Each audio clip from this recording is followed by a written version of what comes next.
사도행전 20장 22절에서 27절까지의 말씀을 드라마 바이블로 듣도록 하겠습니다. 보라, 이제 나는 성령에 매여 예루살렘으로 가는데 거기서 무슨 일을 당하는지 알지 못하노라.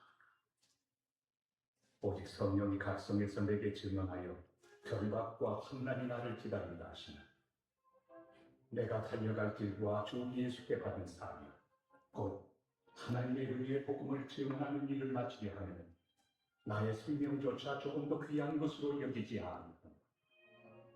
보라, 내가 여러분 중 왕년 하나님의 나라를 전파했으나 이제는 여러분이 다 내 얼굴을 다시 보지 못할 줄 압니다. 그러므로 오늘 여러분에게 질문하거니와 모든 사람의 피에 대하여 내가 깨끗하니 이는 내가 꺼리지 않고 하나님의 뜻을 다 여러분에게 전하였습니다. 아멘. 달려갈 길을 마치기까지라는 제목으로 말씀을 또한 은혜를 나누고자 합니다. 우리 옆 사람과 한번 인사하겠습니다. 믿음대로 됩니다. 말하는 대로 됩니다. 기도하는 대로 됩니다. 말하는 대로, 기도하는 대로, 믿음대로 될 줄 믿습니다. 아멘. 이 사도행전 20장은 사도 바울의 사역의 전반에서 가장 숭고하고도 감동적인 이별의 장면을 담고 있습니다. 3차 선교 여행을 마치고 이제 예루살렘으로 향해 급히 이동해야 되는 이 바울은 에베소 교회의 장로들을 이 해안 도시인 밀레도에 청하게 됩니다. 이 밀레도의 광하라는 이 사도행전에 기록된 바울의 연설 중에 유일하게 불신자들, 즉 예수 믿어야 되는 사람들에게 말씀을 전한 것이 아니라 이미 세워진 교회의 지도자들을 향해서 설교하고 있습니다. 즉 이 본문은 단순한 선교 보고나 유언적인 인사를 넘어서 그리스도의 몸된 교회가 어떠한 신학적인 기반과 종말론적인 각오 위에 서 있어야 하는지에 대한 신앙의 정수를 보여주고 있습니다. 바울이 고백하는 예루살렘의 성격은 복음서에서 예수 그리스도께서 십자가를 지기 위해서 그 예루살렘을 고정하며 올라가셨던 구속사적인 그 걸음을 얘기하고 있습니다. 그렇기 때문에 예수의 길을 따르는 제자도의 본질이 사도 바울의 삶을 통해서 구체적으로 실존적으로 존재하고 있는 가운데 있습니다. 그래서 우리가 이 말씀을 너무나도 잘 알고 있는 가운데 달려갈 길이라고 하는 그 비유를 하고 있는데 이것은 고대의 그 경기장의 트랙을 의미하는 단어이기도 합니다.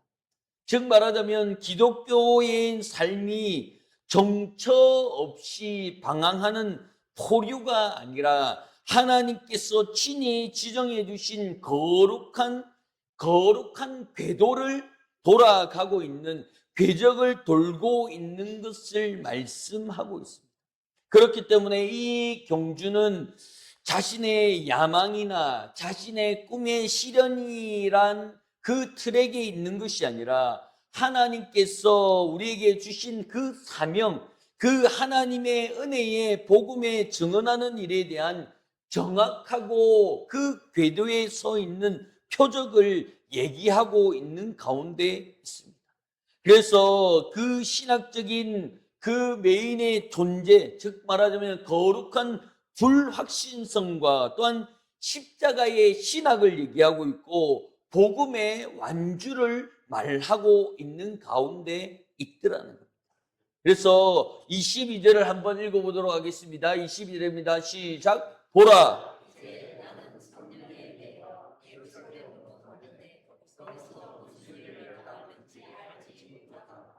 아멘. 성령에 매여 있다라고 얘기하는 것. 바울이 자신이 예루살렘을 향해서 설명하면서 가장 먼저 무엇을 얘기하냐면 나는 성령에 매여 있다라고 얘기합니다. 이것이 뭐냐? 달려갈 길 가운데 그 궤도, 즉 말하자면 그 운동장에서 정처 없이 다니는 거예요. 아무 방향도 없이 그냥 사람들이 얘기하는 동태 눈처럼 해서 그냥 그 고삐에 따라서 도는 그 궤도를 얘기하는 것이 아니라 나는 성령에 매여 있다라는 고백들을 하는 겁니다.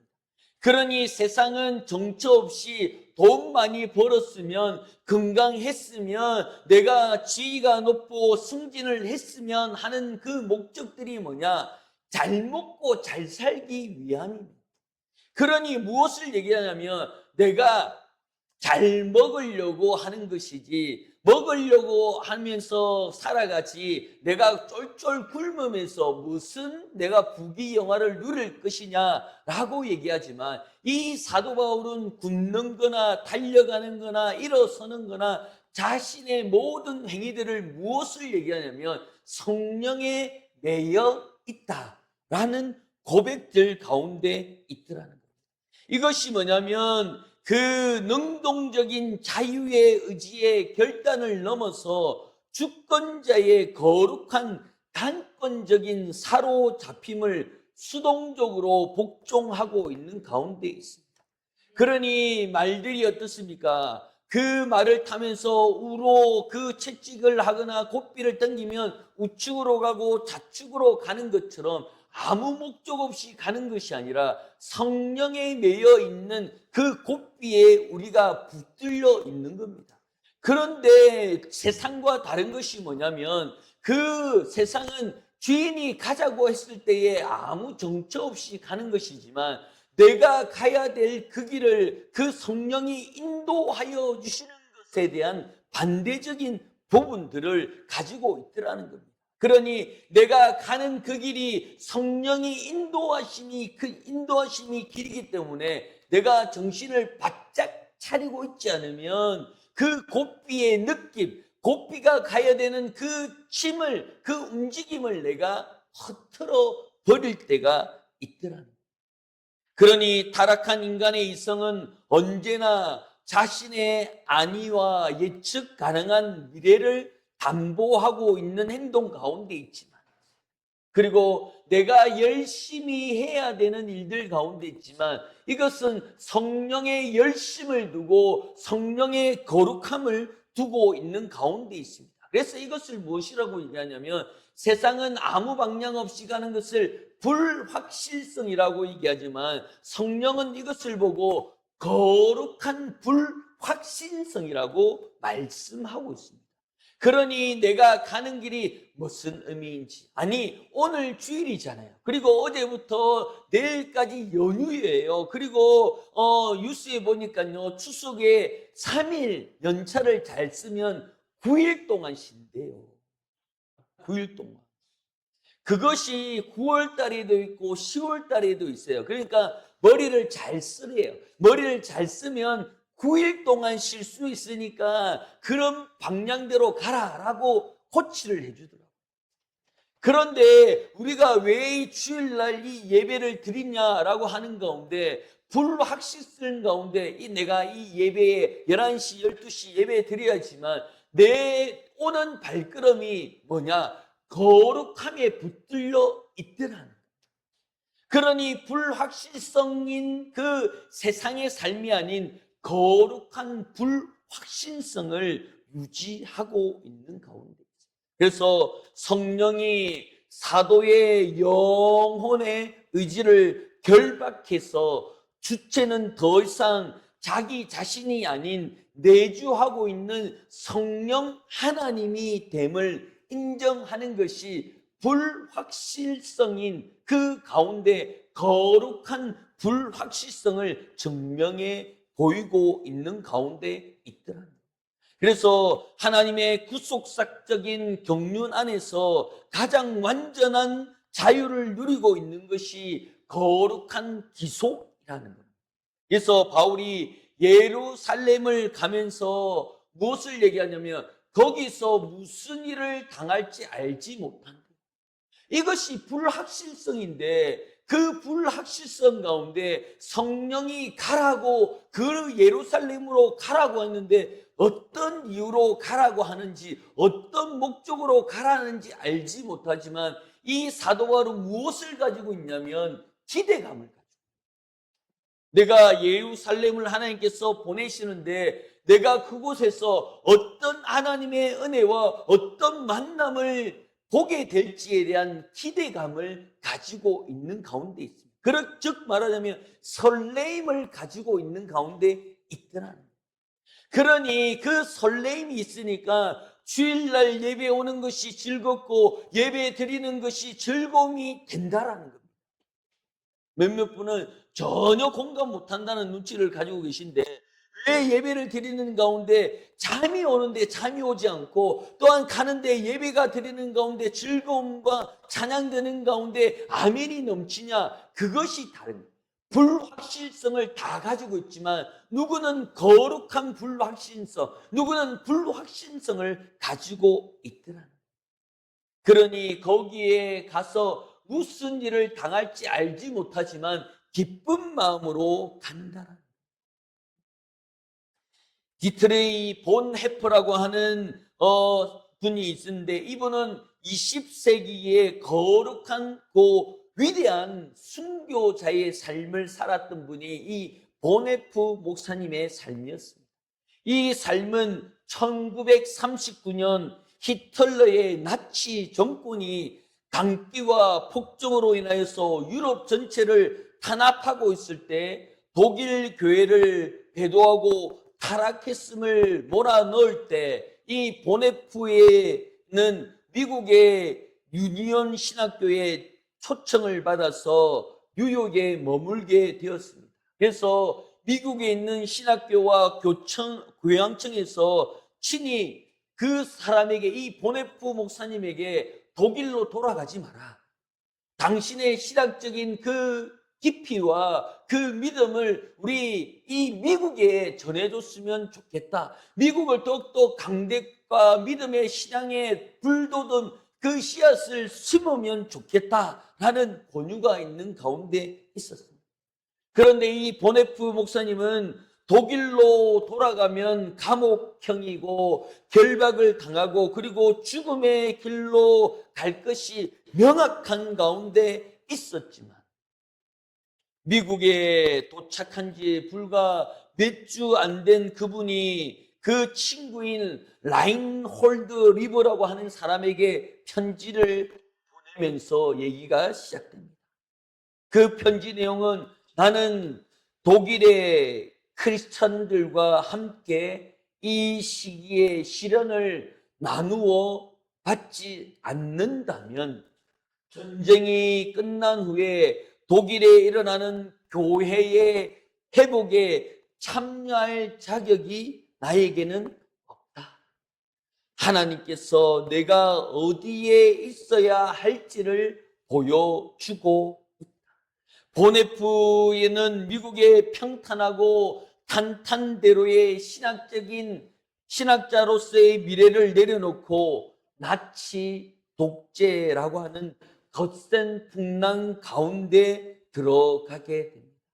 결국에는 그는 1943년에 체포되어서 수용소에서 1945년 4월 달에 나치 정권의 종말 직전에 교수형으로 순교하게 됩니다.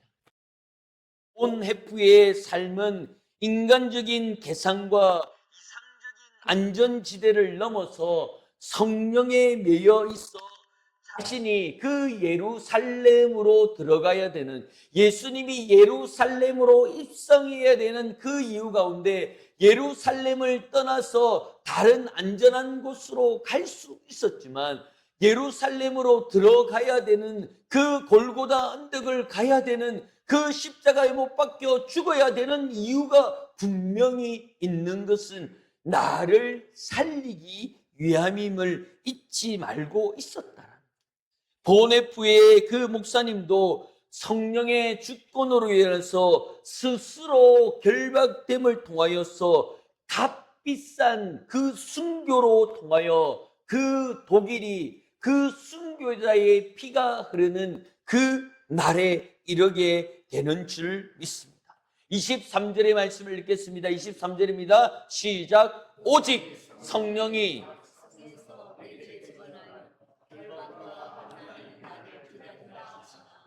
아멘. 23절에는 그 기독교의 신학을 깊이 역설하고 있는 것이 뭐냐면 그 성령으로 인도하심을 받았는데 뭘 하냐면 결박이나 환난을 당한대요. 사도 바울이 얘기하는 것이 성령으로 인도하심을 받아서 예루살렘을 들어가는데 내가 결박하고 환난이 나를 어떻게 한다고요? 기다린대요. 아니 탄탄대로와 좋은 길과 복된 길이 있어도 믿음이 흔들리고 믿음이 주저앉고 믿음을 가늠할 수 있는 일들이 너무나 많은데 성령으로 인도하심을 받았는데도 결박하거나 환난을 당하게 됩니다. 우리는 지금까지 번영의 신학을 보고 들었습니다. 즉 예수 믿으면 복을 받는데요. 예수 믿으면 잘 풀린대요. 예수 믿으면 은혜를 받는데요. 예수를 믿으면 내 삶이 변화된대요. 그런데 그 번역신학 가운데 사도행전이 말하는 것은 전혀 다른 방향을 말하고 있습니다. 성령이 충만할수록 성도는 그리스도의 십자가 고난에 더욱 깊이 참여하게 되며 복음의 최전선에서 결박과 환난을 맞닥뜨리게 되는 가운데 있습니다. 그러니 이것을 보고 루터라고 하는 그 신학자가 뭐라고 얘기하냐면 이것을 십자가의 신학이라고 얘기를 하고 있습니다. 십자가 신학은 고난이야말로 하나님의 은혜와 능력이 가장 찬란하고 폭발하는 장소임을 고백하고 있는 가운데 있다. 예수를 믿으면 복을 받게 됩니다. 그러나 그 복을 받는 가운데 우리가 고난도 받게 되는 이유가 뭐냐? 고난의 척도는 나를 괴롭히기 위함이 아닌 그 고난을 통하여서 내가 견딜 수 있는 믿음의 맷집을 측정하는 거예요. 그러니 어떻습니까? 그 운동을 하면요, 태권도를 하면 제일 처음에 흰 띠를 줘요. 흰 띠를 매면 사람들이 흰 띠라고 얘기하는데 옆에 검은 띠가 가면 어떻습니까? 기가 팍 죽어. 왜? 사람들은 검은 띠가 잘하는 줄 알거든.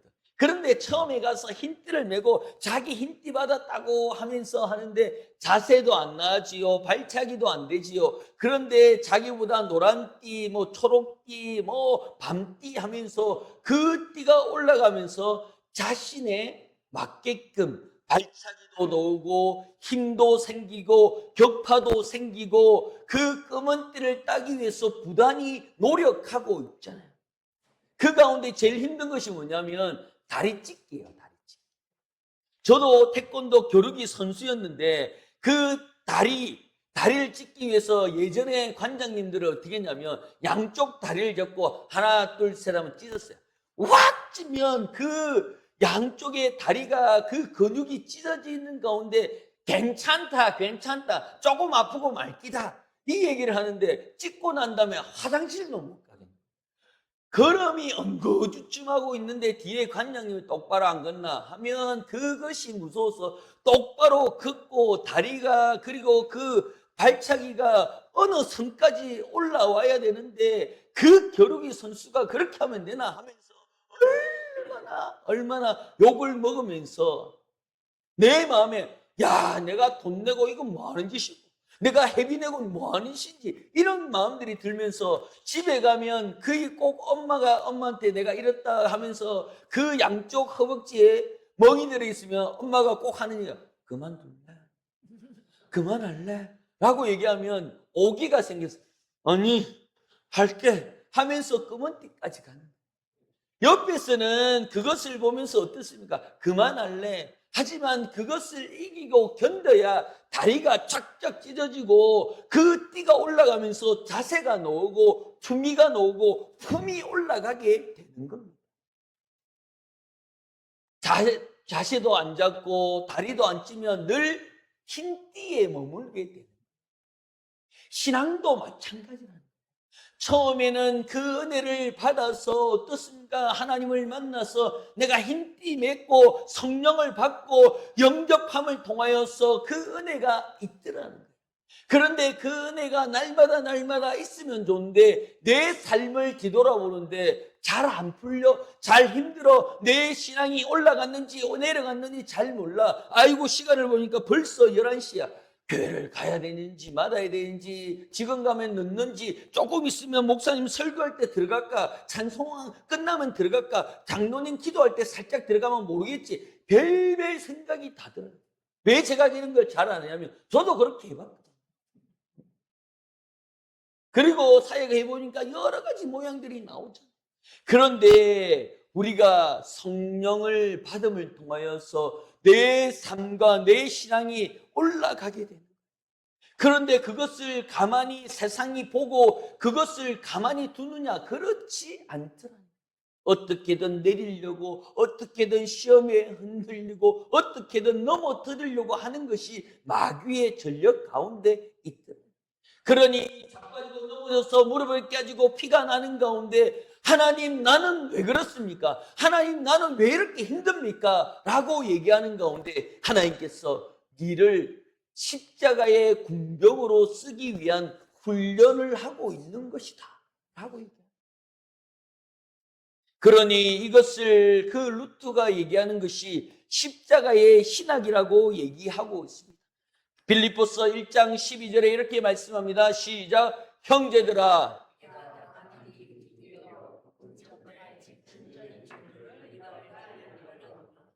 아멘.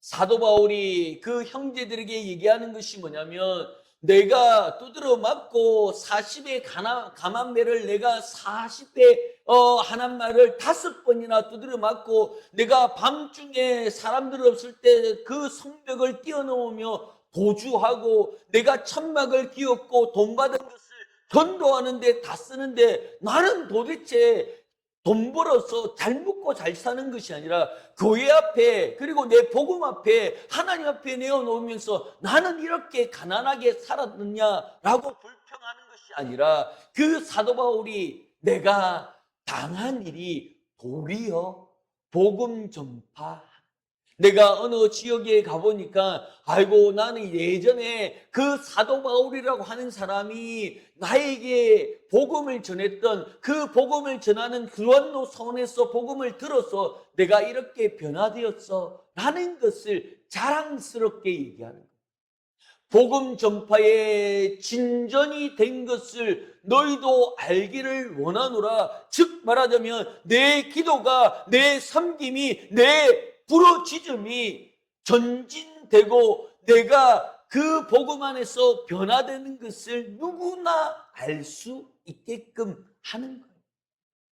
그러니 내가 복음 앞에서 시간이 되어서 예배 드리는 것을 보면서 저 사람 저렇게 시간을 맞춰서 예배 드리고 있는 거 어느 순간 보면 11시 되면 니 교회 안 가나? 니 교회 가라 라고 옆에서 알려주고 옆에서 가라고 얘기하는 것이 내 복음이 성장하고 있다는 것을 보여주고 있는 가운데 있더라.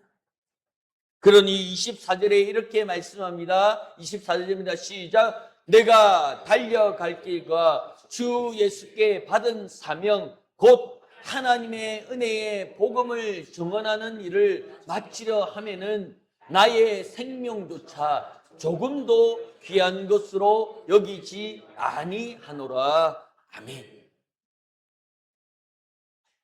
인간의 최우선은 일과 돈벌이와 내 생활의 윤택함을 두고 얘기하지만 성령의 가치는 그 육신을 즉 죽어가는 영혼을 구원시키는 복음에 있는 줄 믿습니다.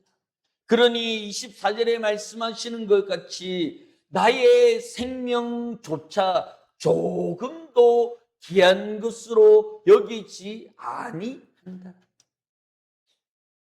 그러니 성령 안에서의 복음의 그 사명의 목적이 무엇이냐면 생명 구함에 있는 것입니다. 복음 전파에 있는 줄 믿습니다. 내가 기도하고 부르짖는 것, 내 삶에서 드러나는 것이 복음 전파에 있더라는 겁니다. 그래서 여기에 제일 중요한 것이 뭐냐면 하나님의 은혜의 복음이라고 하는 그 은혜가 왜 수식어처럼 붙어 있느냐는 겁니다.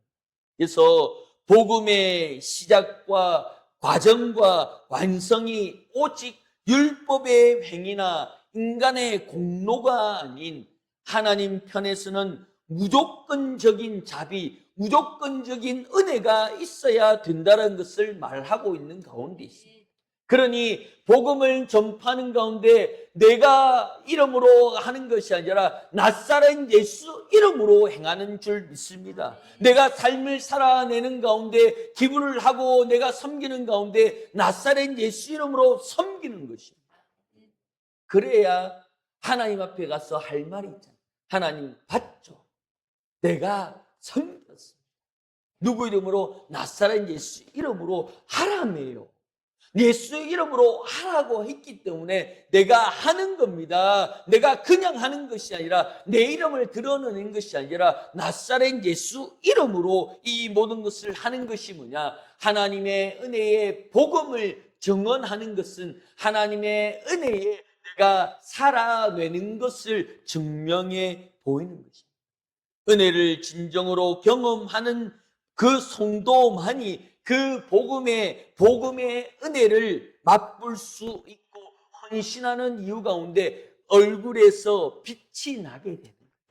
너는 어떻게 그렇게 힘든데도 얼굴에 또 삶에 그렇게 즐거운지 내 입에서 찬양이 늘 흘러넘치는 이유가 뭐냐? 그것은 맛을 보지 않으면 모르는 거예요.